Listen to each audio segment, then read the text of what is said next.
Hey guys, Jenna here with On Point Wellness. I'm going to give it a minute or two here just to let, if there's anybody that hasn't come in yet, let people start coming in. It's just, I guess started after 1, it's 1:03. Just going to let a few people get in. I'm going to give you just a brief little intro to myself, say hi to everybody. If you can, the people that are here, if you guys want to just type over in the comment box, let me know where you are from, where you're tuning in from today. I'd love to hear from you guys, and I want to try to make this as interactive as possible. So please use that chat box. If you guys have any questions throughout the workshop, that's where I want you to put those questions for me, and I will try. If I don't get to them during the workshop, I will try to get to them either afterwards on Instagram or through my newsletter or something like that. So definitely just let me know what questions you guys have. So if you don't already know me, my name is Jenna. I am the owner of a cash-based physical therapy practice called On Point Wellness and Rehab. I do work primarily with dancers. That's kind of my specialty. But I see patients of all types. So I used to actually be in a CrossFit gym up until January. So I've been in here for 2 months now. I moved into my own space 2 months ago. And so because of that background, I have a lot of experience working with both dancers, but also weight training. And I feel like that combination of things has given me this really unique way to combine the two things together. There is nothing that I love more than being able to put weight and a barbell in a dancer's hands and seeing the progress that they make from when we start to when they're done with me, or like just, as they go on throughout their careers. But the improvements that they're able to make by having a good base of foundation through a good cross-training program and especially weight training. So I've been working with dancers since I started my career. So let's see, 8 years, I think, 9 years. 9 years. Wow. So I've been working with dancers the entire time. So I have a fair amount of experience with it now. And cross-training has always been very important to me. It's something that I have been studying and trying to implement with dancers since the time that I started. And I have gone through all sorts of different types of cross-training with dancers. And the one that I find to be the most functional, the most versatile, and just the thing that builds the healthiest dancers, I have found in my experience to be the implementation of a weight training program. So that being said, there are a million different kinds of cross-training that you can do as a dancer. And so cross-training is basically just exercise that's not dance. So you're doing a different type of strength and conditioning program, whether that be Pilates, yoga, body weight exercises or body weight training, TRX straps. There are so many different types of things. And all of them are good. There's not necessarily one that has been proven to be better than another. Something is better than nothing. But again, in my experience, I have just found that my dancers tend to do the best when I've implemented a weight training program with them. So it's not necessarily like I haven't done full-blown research on this, but it's more experiential. And I really have come to use it pretty much daily with every dancer that comes through my doors. So today I want to share that with you guys. I want to teach you how you can implement a weight training program. If it's something that you're interested in, how you can implement that as part of your cross-training routine to help build strength and just be a more resilient dancer, more resilient to injury, and just overall stronger, better well-being. That's what we're in the business of, keeping dancers healthy and having long careers. So I want to share that with you guys today. So the things that we're going to cover, we're going to talk about how to kind of start going about creating this program, the steps that you need to implement when you're thinking about implementing a weight training program, or maybe you already have one, but you want to fine tune it a little bit. We're gonna talk about what steps you should go through in as far as getting ready to do that, the different options for weight training, the different types of equipment that you can use.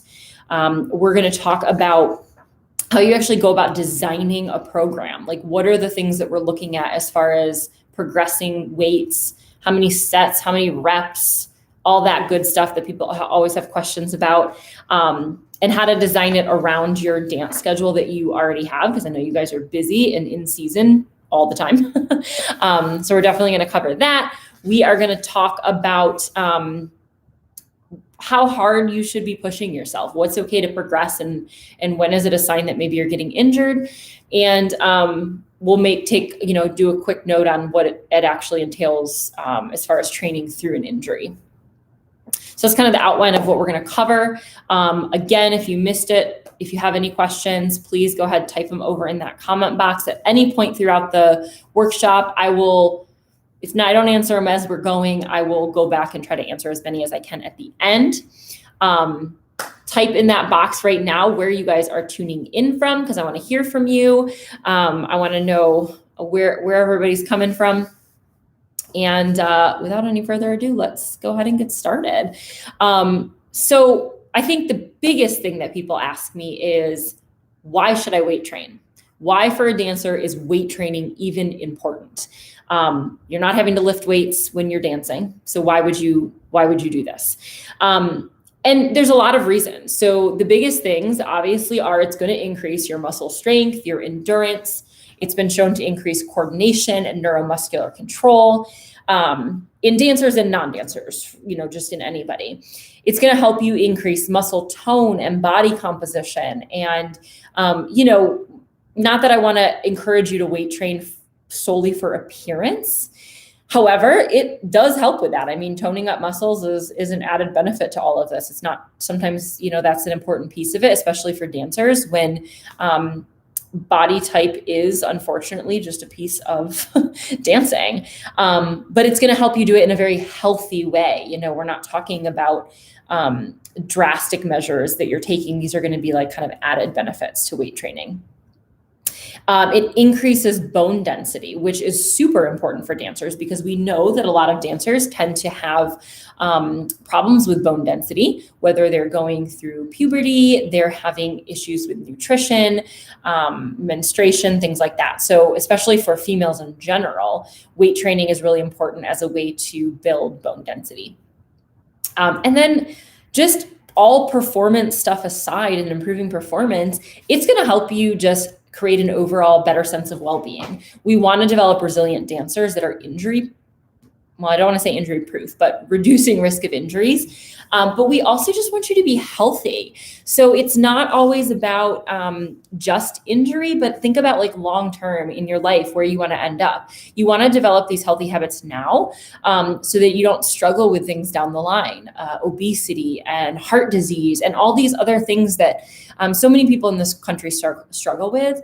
Learning to implement a program like this now, dancer or not, is going to really help you with long-term health benefits. For dancers specifically, no, you're not lifting weights and having to do that when you're actually dancing, but that's the idea behind cross training.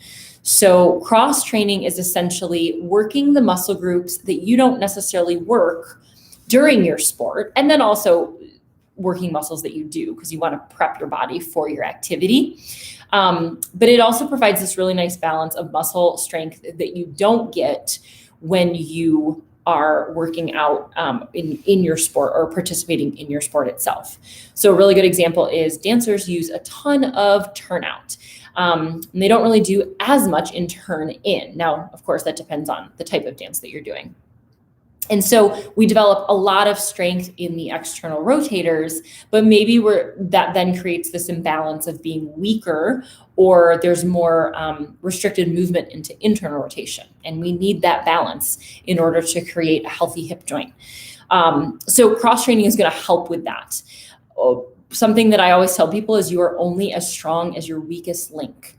They've done a lot of research to show that dancers tend to have very poor, believe it or not, cardiovascular endurance, similar to that of a sedentary person, so somebody that doesn't work out at all. And part of the reason for that is that when you dance, very rarely, unless maybe a performance, but in a class, you're not usually dancing full out nonstop for 3 hours. You're kind of starting, stopping, you're doing some bar work, and then you're taking a break, and then you're doing some choreography, and then there's some corrections, so you're taking a break. So it's this on and off pattern. And the type of conditioning that is very different than, say, somebody who is running long distance, and they are having to keep that cardiovascular endurance up at a high level for a long period of time. So we find that dancers tend to be lacking in some of these areas. So weight training can pull in some of those aspects if you're striving more towards building endurance in the muscles. So all of these things are going to be really beneficial in creating a more well-balanced and well-rounded dancer. So as far as how we get started, because again, this is a really big question that I get. Well, I don't even know where to start. I posed this question on Instagram, like, what are the questions that you guys want me to cover? And I heard a lot of, where do I start? I don't know where to start.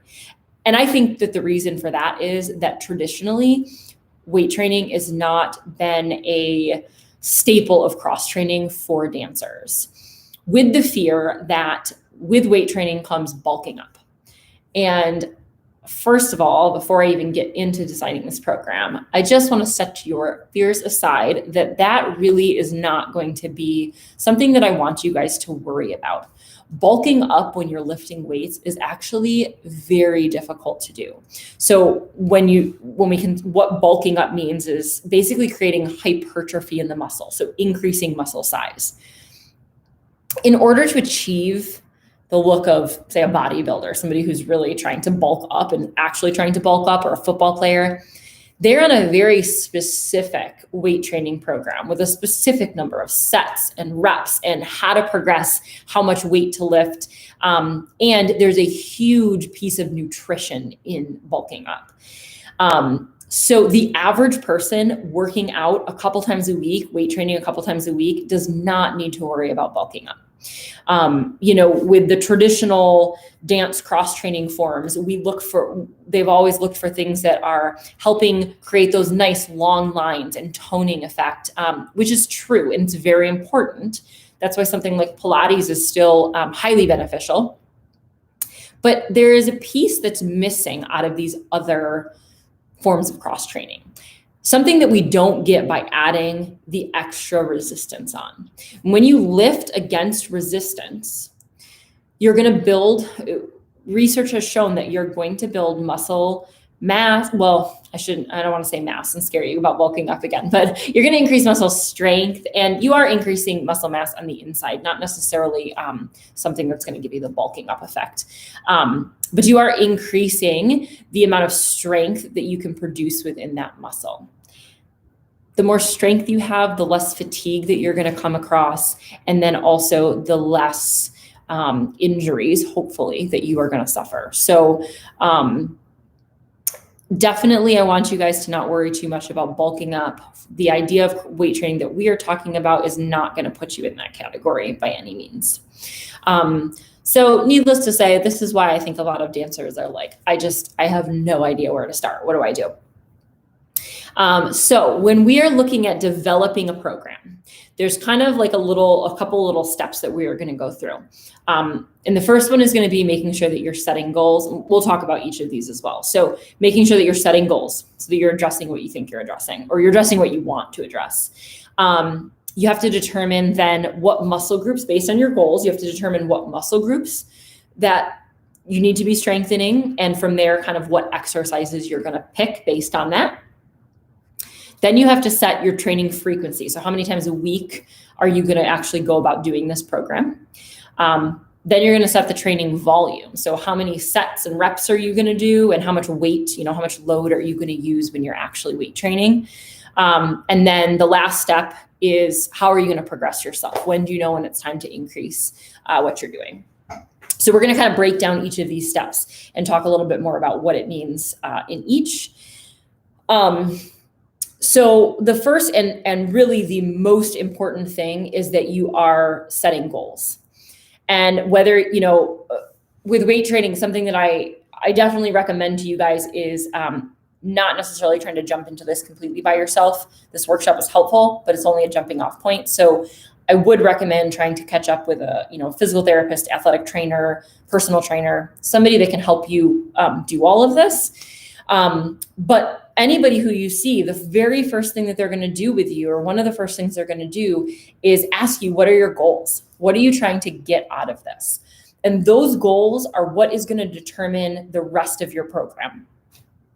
Otherwise, you're just doing exercises that maybe you saw on Instagram or you found in an online program once, and they may not even really be addressing what your goal is or what you think it's addressing.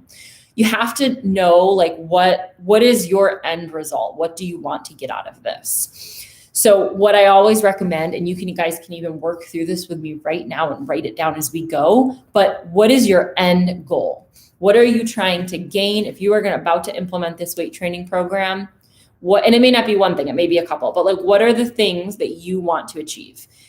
Is it higher développé? Is it a higher leaping or bigger jumps? Is it better balance with your turns or being able to hit that triple that you couldn't get before? That the list is endless, but knowing what you want to improve is what's going to dictate the rest of that program. You can further break those goals down even into short-term and long-term goals. So within the next, month or two, I want my leg to be at 90 degrees comfortably instead of 45 degrees, or whatever that goal might be. And then long-term, your goal is you can get it above 90 degrees effortlessly. So sometimes breaking it down into the short and long-term goals helps as well. It also gives you a better time frame of like, okay, I know I'm not going to hit that point. I'm not going to be at the point that I want to be at in a month from now, but 6 months from now, I can be there.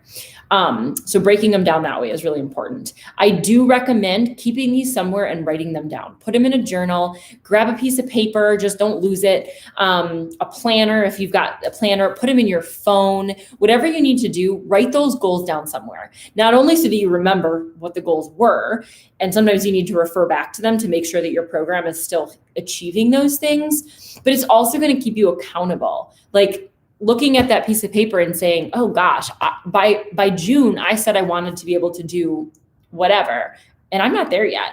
Or I got a month to go, I better get on it. So it kind of keeps you accountable. So write them down, put them somewhere you're going to see them, put them on your bedroom mirror, whatever is going to work for you guys. That's what I want you to do. And you may also want to look at it from a standpoint of what are your goals in dance versus your everyday goals. So in dance, you want your legs to go higher, but maybe your goal for like day-to-day stuff is, you want to lose a little bit of weight, or you'd like to tone up your arms, or you want to, whatever that might be in just like day-to-day things. You're trying to prevent heart disease when you get older.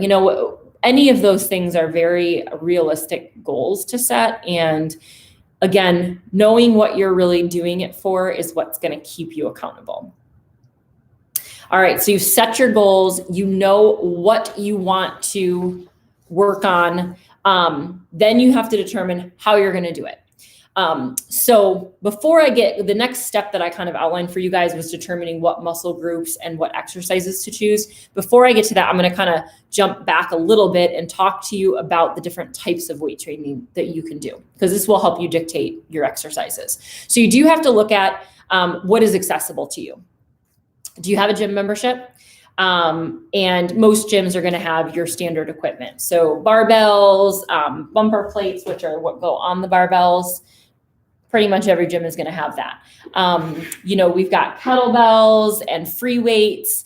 And do you not have access to any of that? Or maybe you have access to it, but not the full set that a gym would have? Maybe you have access to a couple different things at home, like your mom's got a set of 10-pound weights or something like that. So you do want to look at what is your equipment.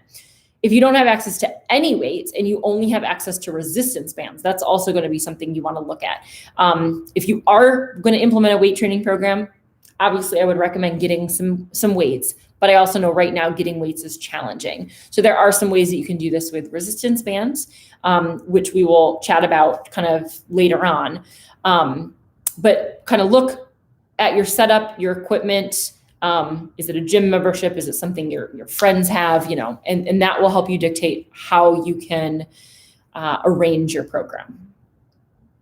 So, actually going about just determining how you're going to develop this program.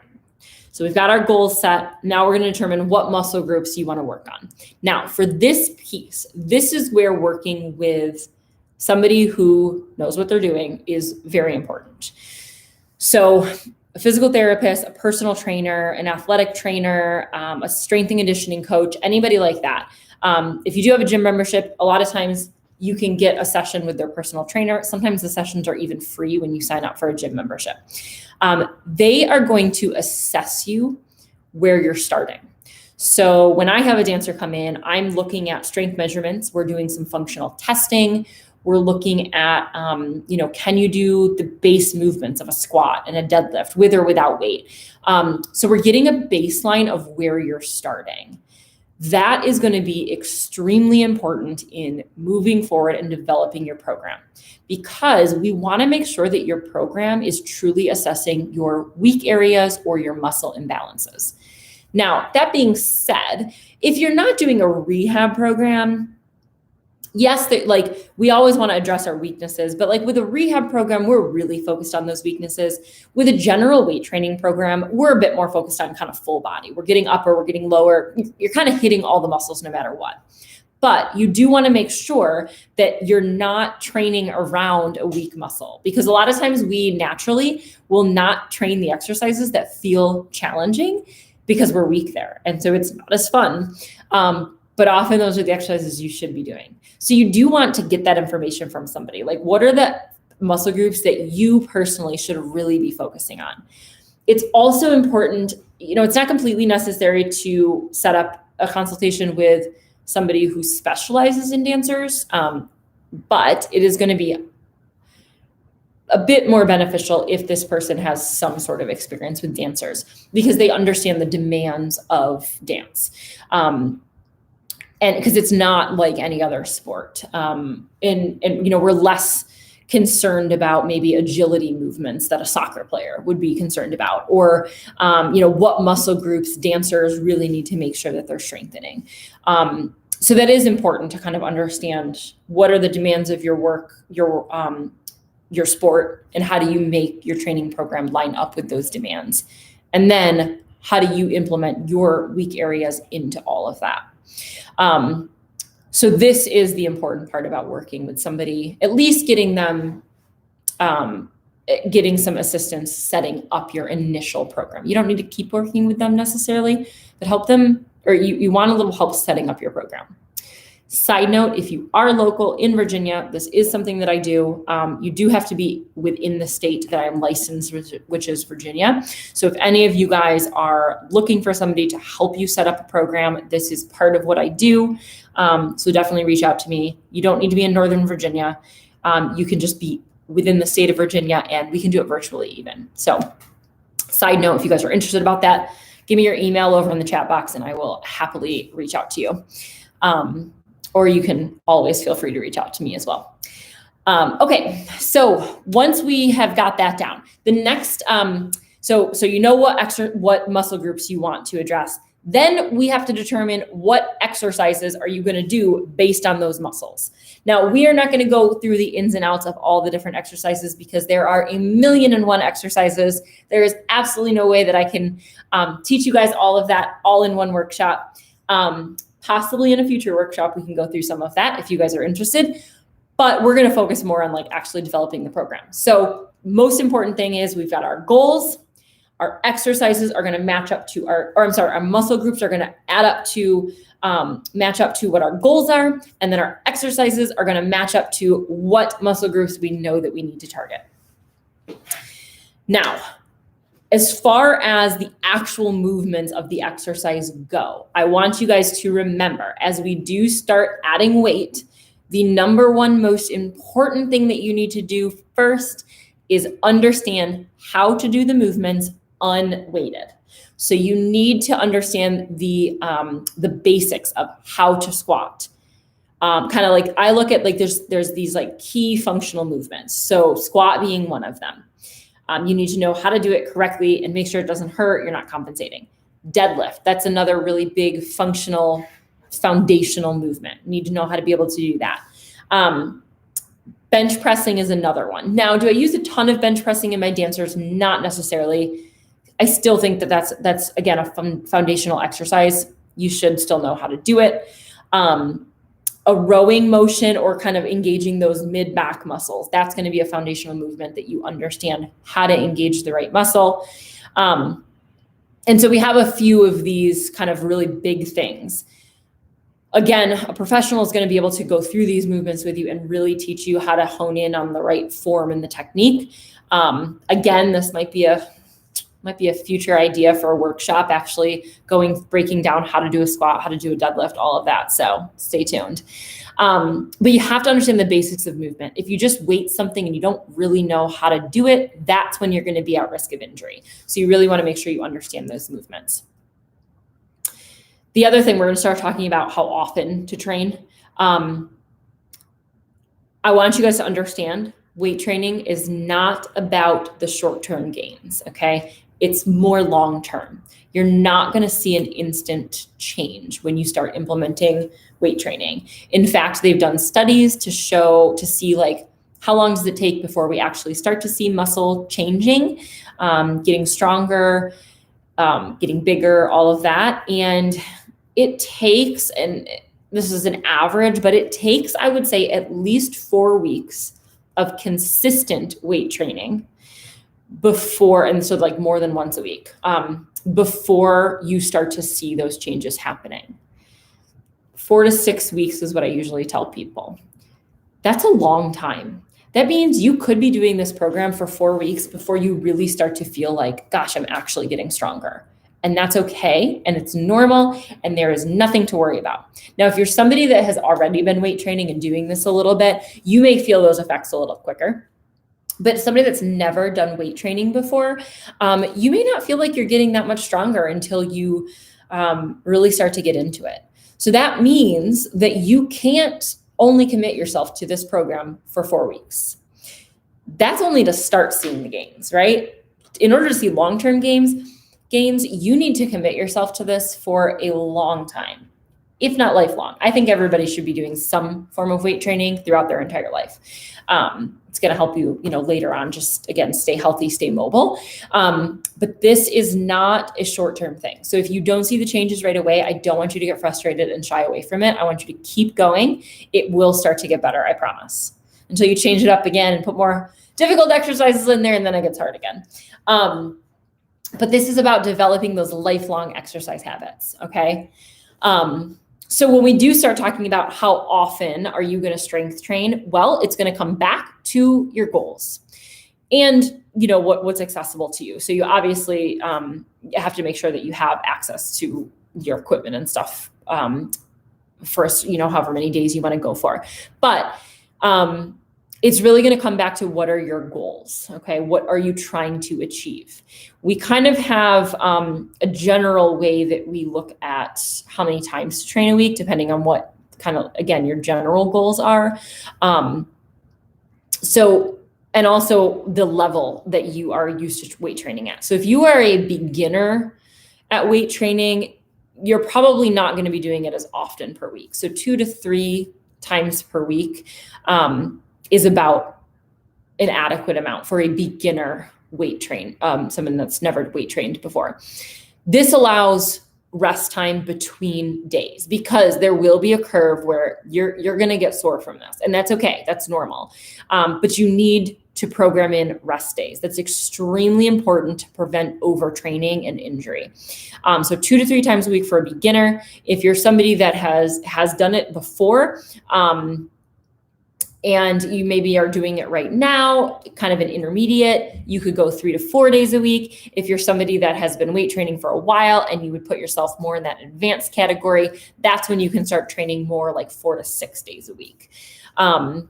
And so it really just depends, again, on what level you're at. It also is going to depend on how you're splitting the muscle groups. So what type, and we're going to talk about this in a second, but because you want to make sure that you have rest days for each muscle group in between. So are you splitting it like upper body, lower body, so that you're not working back-to-back days, the same muscles all the time? So again, getting adequate rest in there. So we'll talk about that in a second. The other thing that you need to look at, so there is a lot that goes into how many times a week, believe it or not. The other thing to look at though is, are you in season? So are you currently competing or performing? Are you off season? So in the summer or something like that, or over a break? Or dance doesn't really have a preseason. Other sports kind of have these like really defined periods of in season, preseason, and off season. And one of the things, kind of the limitations to doing this with dancers, is you don't have that. So really you have to look at it more at, are you in a higher intensity time of your dancing? Are you in the middle of summer intensives or a competition or performance week? Or is it just your normal training, or you're maybe on a break? That is also going to dictate how often you want to go about your weight training. If you are in season, actively competing, or even more so if you're in long hours of dancing, like during the summer intensive, you are not strength training 4 to 6 times a week. You really should only be doing this in season, maybe 1-3 max times a week. So you're getting a lot of rest days in between, and you're not training as hard on the harder dance days. You're kind of making sure you're getting adequate rest in between. So yeah, really, you're just trying, at that point in your season, you're just trying to maintain. You're not really trying to gain anything out of it. We're going to talk a little bit more about it's called periodization, when we have like these peaks and lulls in your weight training. So we'll talk about that in a second. But I do want to touch on how to split your workouts. So what muscle groups do you work together? How do you determine like how to actually create, like when you walk into the gym, what are the exercises that you should be doing that day? There's a lot of different ways, a lot of different schools of thought about how you can go about this. What I'm going to tell you guys today is what I have found works for me and my dancers and the people that I've trained, but also know that there are a lot of other ways that you can go about doing this. So as always, what muscle groups and how you split them is going to go back to relate to your goals and what you're trying to achieve. You should always be doing upper and lower body, no matter what. But you could potentially split it as an upper body day and you do all upper body exercises. And then the next day you do all lower body exercises. You could also split it by actual muscle groups. So today I am going to work my quads and my chest. And tomorrow I'm going to work my back and my glutes. So you can like actually go in and determine what muscle groups. The way that I really like to do it, because it gives you a full body workout every time you go into the gym, but you're never doing the same muscles 2 days in a row. I like to split front body, back body. So front body being pecs, biceps, core, quads, and then like the shin area. And then back body day would be, so again, you're alternating between these. So you aren't working the same muscle groups twice, back to back.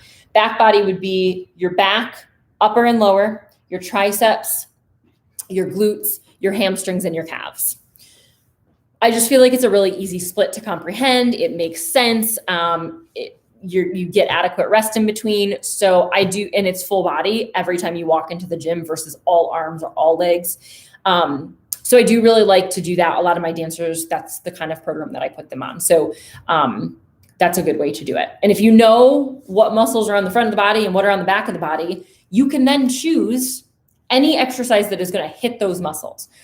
Or if it's all upper body, like, okay, I got to work my arms today. I'm going to whatever exercise that I can, it doesn't matter what the exercise is necessarily. You just know that's the muscle group that I want to work. And then you can pick and choose what the exercise actually is. I will say, so you have the option, like at the gym, you have the option of using free weights, barbells, or you can use an actual machine. Personally, I don't love the machines unless you are a beginner at weight training. And in that case, I think they're awesome. And even if you're advanced, they're good. I don't really like to tell people to only use the machine. And the reason for that is it kind of locks you into a certain range of motion that's not always comfortable for everybody. Or honestly, like by the time you get the machine adjusted to what's going to be comfortable for you, it's like 5 minutes has passed and it's like, I could have just grabbed a dumbbell. Using the free weights, I tend to try to get my people to use free weights because there's this added component of stability and being able to find the right range of motion, and you have that freedom of movement a little bit more, which is a good thing because then you also develop more stability, I feel. So it is not in any way wrong to use the machine. They are an awesome tool if you have access to them. Just try to intermix like the machines with some free weight things, so you get a good mix of both, and you have to practice stabilizing yourself at the same time. But what I was going to say is on the machines, the really nice thing is that it usually says exactly what muscle group you're working. So that's kind of a nice thing if you are a beginner and you're not really sure what exercises are going to hit what, or maybe you haven't had a session with a personal trainer or therapist, you can go and you can kind of look at the machines and say, okay, today I'm supposed to do my back and my triceps. There's the machines that say I'll work those muscles. And then you have a very easy exercise to kind of guide you through your day right there. So that's also an option. You can also do circuit training. So circuit training is basically you take all the exercises in the day and you just go through them. So I'm going to do, we'll just say I'm going to do my front body, but I'm going to keep going through and I'm going to do biceps, then chest, then core, then quads. Biceps, chest, core, quads. So I'm doing the same exercise for each muscle group, but I'm like rotating through it versus doing all 3 sets of biceps and then all 3 sets of core.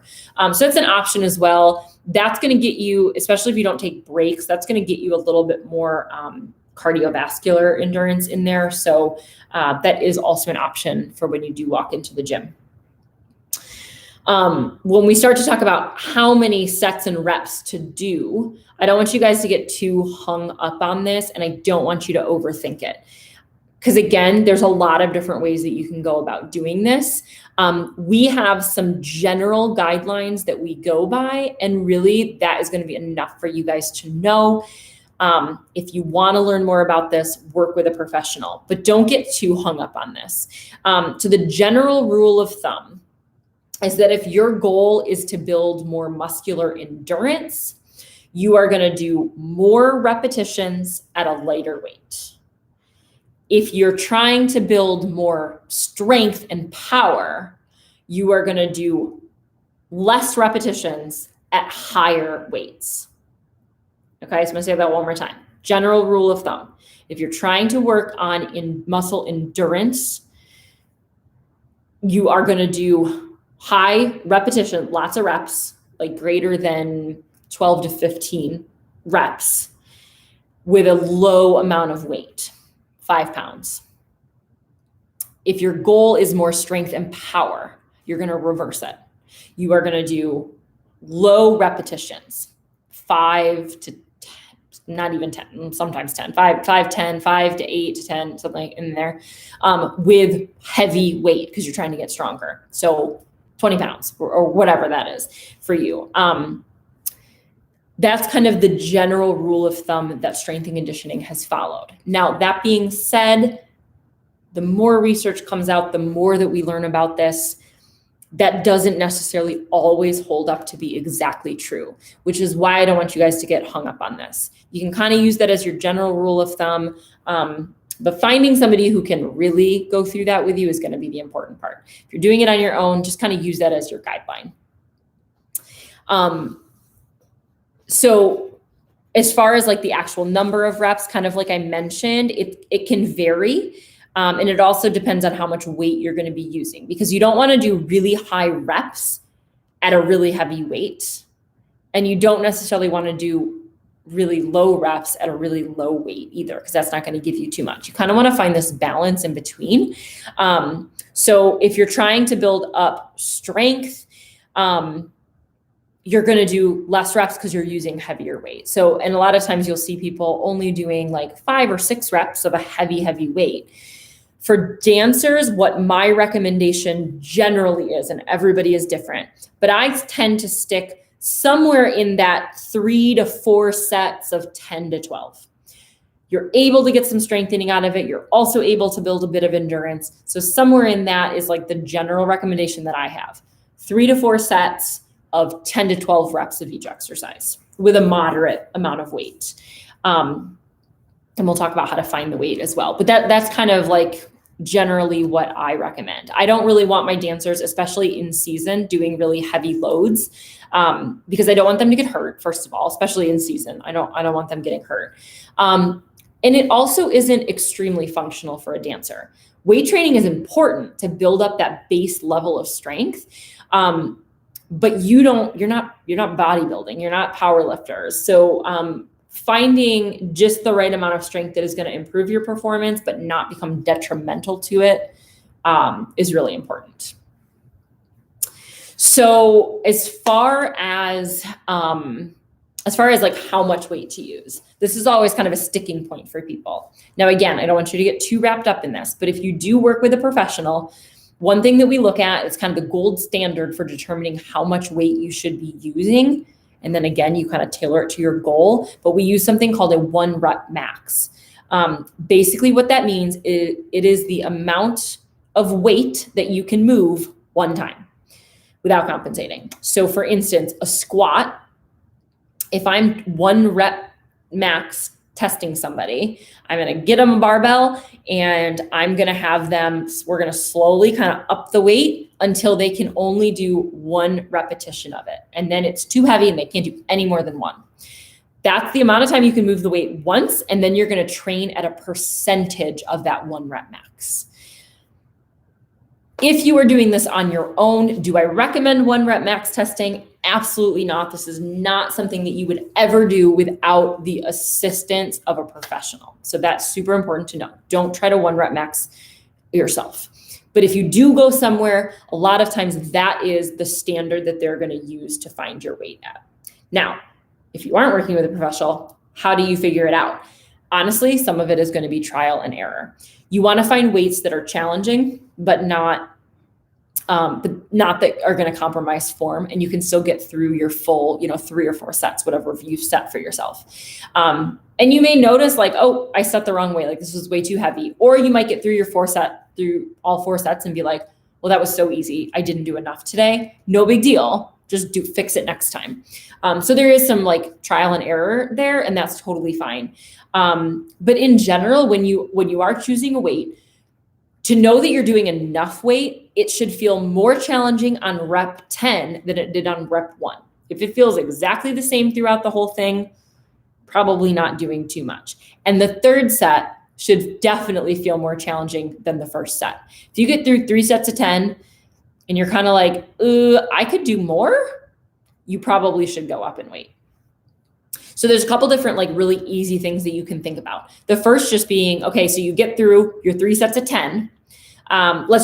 We'll just use a bicep curl as an example. I do 10 pounds, I do 3 sets of 10, and I get to the end of that 3rd set, and I'm like, I think I could do like 2 more. I think I could do 5 more. I can do 10 more. Well, if I can do that for at least 2 workouts in a row, like you're like, I'm kind of tired, but like, I'm not really sure. Maybe it was just the day. Do it again the next time. If you still are like, I could do 2 to 5 more of these, it's time to up your weight.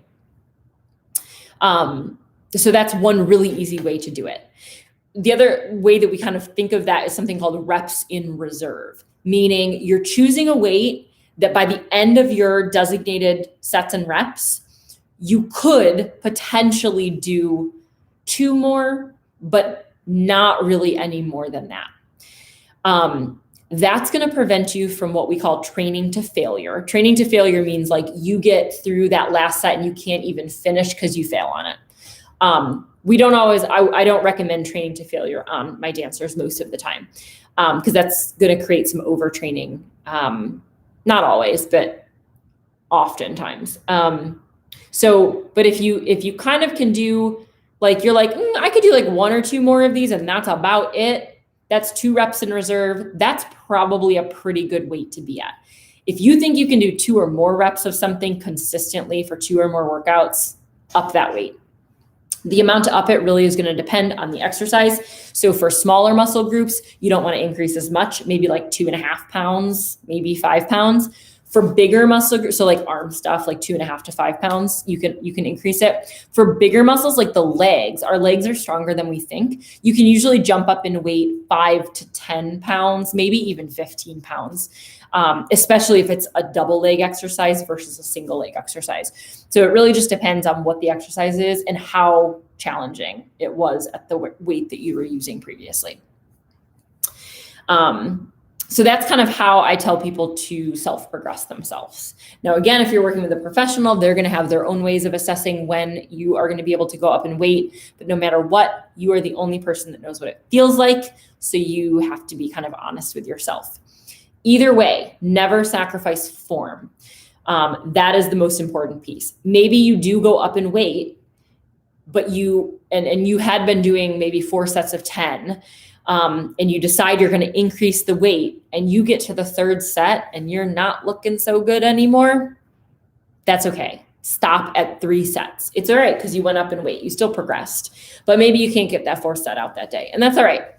So you can alter how many sets and reps you are doing based on how tired you are and what your form is looking like.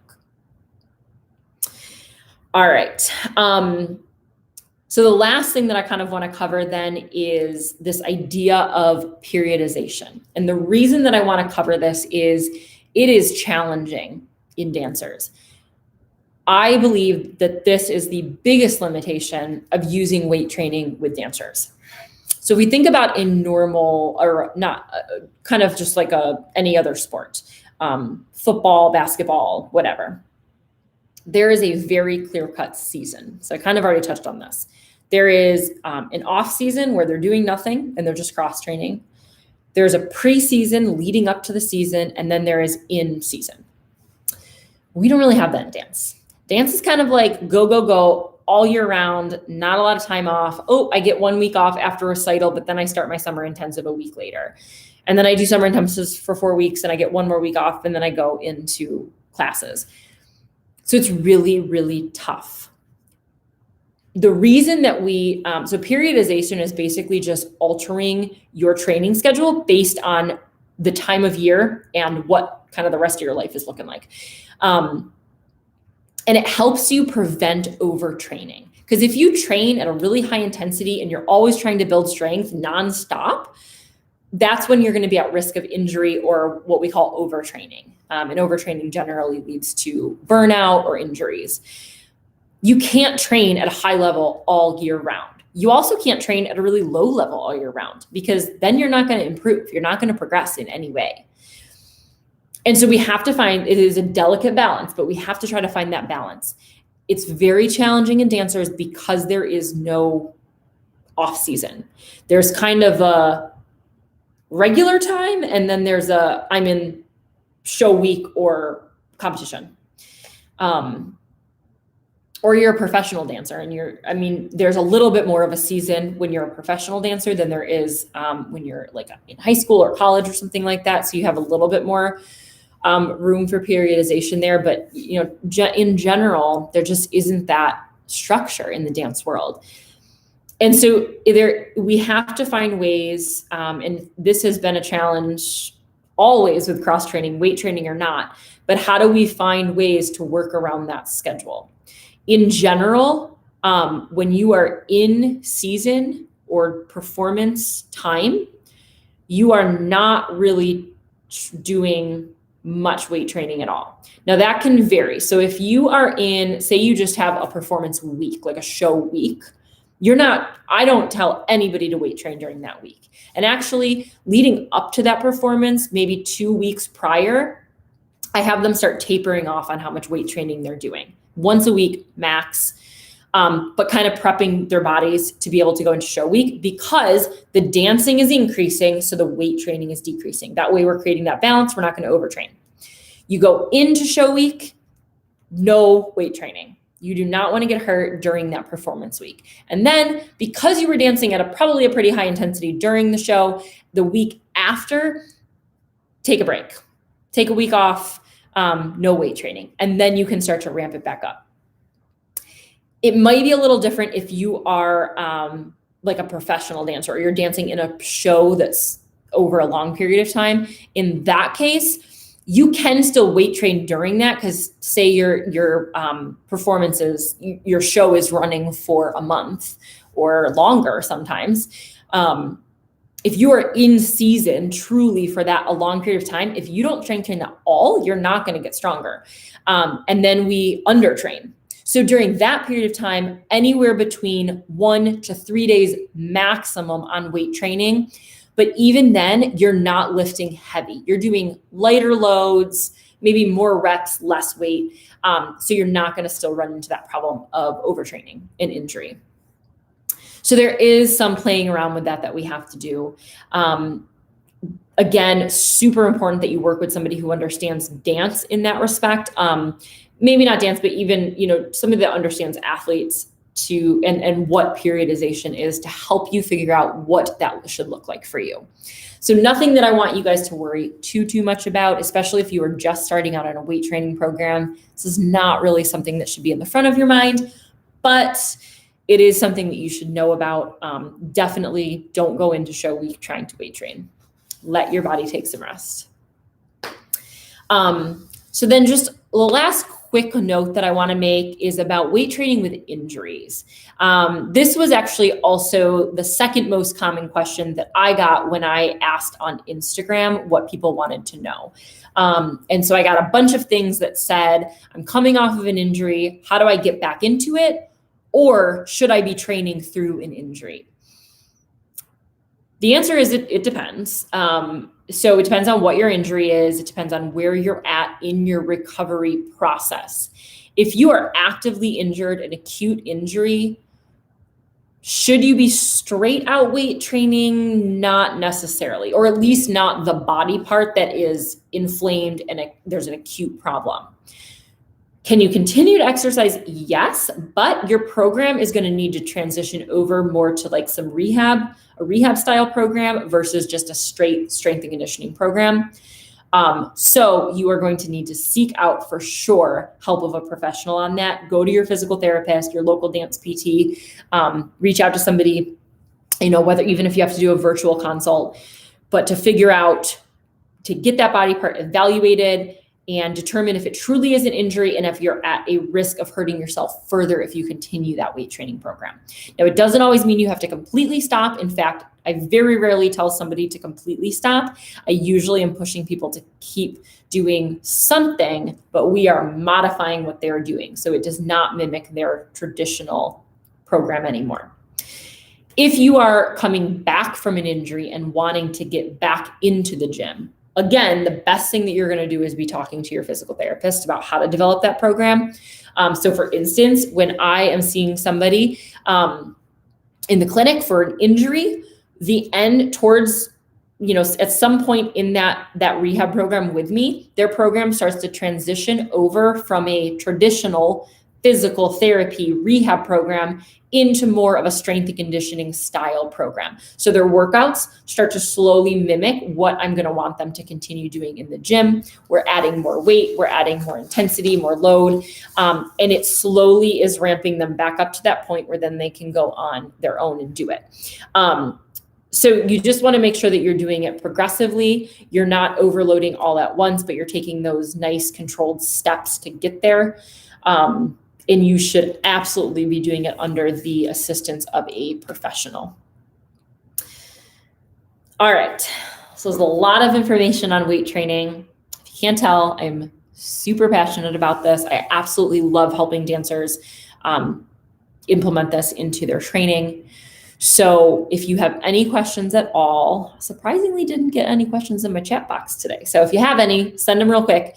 But please do not hesitate to reach out to me. I am more than happy to answer your questions. You can find me, on my website, onpointewellness.com. You can email me, jenna@onpointwellness.com, or find me on Instagram @onpointwellness. You can DM me through there. I'm more than happy to help you guys out however I can. And thank you so much for coming. I hope that you are going to be well on your way to weight training. Have a good day, guys.